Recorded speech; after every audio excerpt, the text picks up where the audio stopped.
envelhecer com mais qualidade. Mas o despreparo, esse que eu falo, onde é que nós malhamos a alma, o espírito, para que a gente dê conta da vida até mesmo antes dos 40? Quando a gente começa a passar pela experiência de verem despencar os nossos sonhos. Aquilo que eu esperava que seria, não foi. E agora? O que eu faço? Como é que eu reajo diante de uma vida que não deu certo? Como é que eu dou testemunho da minha fé no momento do meu sofrimento? Qual é o fruto que eu produzo no momento em que a vida não é do jeito que eu gostaria que fosse? Qual é o fruto que eu produzo no momento em que eu tenho que conviver com os meus limites, com os limites que estão próximos? O aprimoramento do ser. Não é possível a gente dar conta da vida se nós não estivermos com o nosso ser aprimorado, esse que você não enxerga, mas que está aí dando motivos ou não para você ser quem você é. E é neste momento que eu quero ler um texto que caiu ontem casualmente nas minhas mãos, que se chama Ostra feliz não faz pérola. Ostras são moluscos, animais sem esqueleto, macias, que representam as delícias das gastronomias. Podem ser comidas cruas, com pingos de limão, com arroz, paella, sopas. Sem defesas, são animais mansos. Seria uma presa fácil dos predadores. Para que isso não acontecesse, a sua sabedoria as ensinou a fazer casas, conchas duras dentro das quais vivem. Pois havia no fundo do mar uma colônia de ostras, muitas ostras.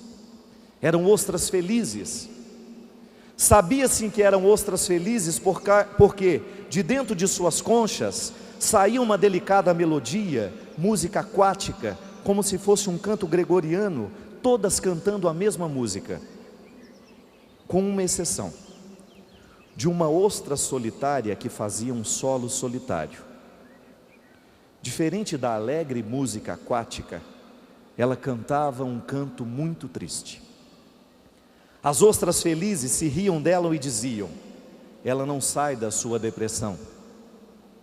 Mas não era depressão, era dor.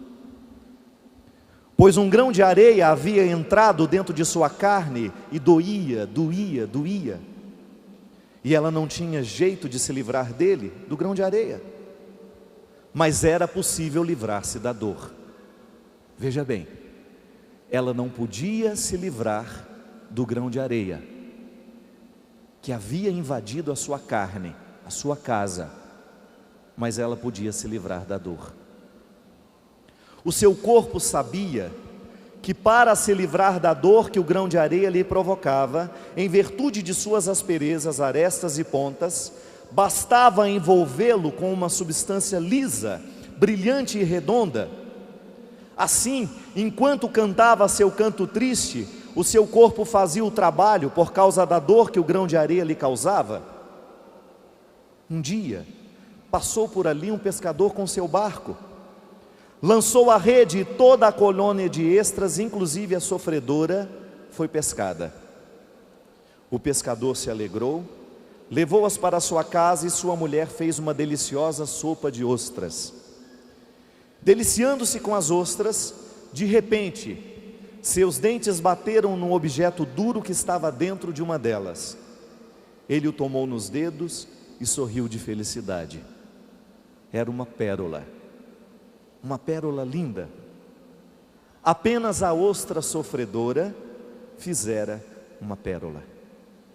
Ele a tomou e a deu de presente para sua esposa. Isso é verdade para as ostras. E é verdade também para os seres humanos. No seu ensaio sobre o nascimento da tragédia grega a partir do espírito da música, Nietzsche observou que os gregos, por oposição aos cristãos, levavam a tragédia a sério. Tragédia era tragédia. Não existia para eles, como existia para os cristãos, um céu onde a tragédia seria transformada em comédia. Ele se perguntou então das razões por que os gregos, sendo dominados por esse sentimento trágico da vida, não sucumbiram ao pessimismo. A resposta que encontrou foi a mesma da ostra que faz uma pérola. Eles não se entregaram ao pessimismo porque foram capazes de transformar a tragédia em beleza. A beleza não elimina a tragédia, mas a torna suportável. A felicidade é um dom que deve ser simplesmente gozado. Ela se basta, mas ela não cria, não produz pérolas. São os que sofrem que produzem a beleza para parar de sofrer. Esses são os artistas. Beethoven. Como é possível que um homem completamente surdo, no fim da vida, tenha produzido uma obra que canta a alegria? Van Gogh, Cecília Meirelles, Padre Léo. E tantos homens e mulheres que precisaram, no momento em que o grão de areia invadiu a sua casa, para suportar as arestas do intruso, começou a cantar uma música, embora triste, mas bonita. Bonita. Quando no momento em que a dor e a dificuldade veio bater a porta, nós a encontramos de um jeito nobre, diferente. Este cristianismo que nos evita a tragédia para nos prometer uma comédia futura, eu não quero, porque isso não é humano. A mim não interessa uma religião que venha me entorpecer a alma e me fazer esquecer as dificuldades e as belezas da vida para me projetar numa esperança futura de céu. O cristianismo começa na rocha. O cristianismo começa no Calvário. O Natal que nós vamos celebrar é uma cena trágica. Está revestida de beleza, mas é trágica. É um menino que não tem onde morar, é uma criança que nasce no meio dos animais, porque não foi recebido pelos lugares da cidade. É dor, minha gente. Deus entra no mundo pela força da dor.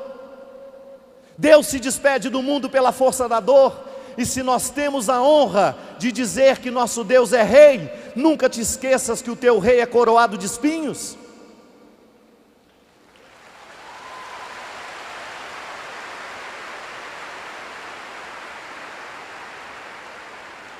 E que nós só poderemos reconhecer a glória e esta beleza da tristeza se nós descobrirmos esse revestimento de alma que nos transforma, que nos assemelha aos artistas, com sua capacidade maravilhosa de revestir o cotidiano, aquilo que é o absolutamente normal de todo dia, de uma beleza nobre. Nunca choveu maná no quintal da minha casa. Eu tenho certeza que nunca choveu maná no quintal da sua casa, e mesmo assim nós temos fé. Deus mora o tempo todo e faz questão de estabelecer a sua tenda nos calvários da humanidade, e é lá que nós precisamos descobrir, é lá que nós precisamos abrir os olhos para ver que a sarça, a mesma que ardeu diante dos olhos de Moisés, continua ardendo diante dos nossos olhos hoje. E a cena não é tão bonita quanto nos parece. Religião, se não é para nos ensinar a enfrentar as tragédias da vida, ela não serve para nada, ela nos aliena e ela nos coloca numa projeção futura, de um futuro que não chega, que não acontece, de uma realidade etérea que não se adapta, que não se aproxima de nada do que é nosso. Corta o seu dedo e sinta que o milagre de Deus é realizado em você, numa carne que cicatriza-se aos poucos, mas é aos poucos. Deus não fere a ordem humana. Se cortou, terá que passar pelo processo da cicatrização. É humano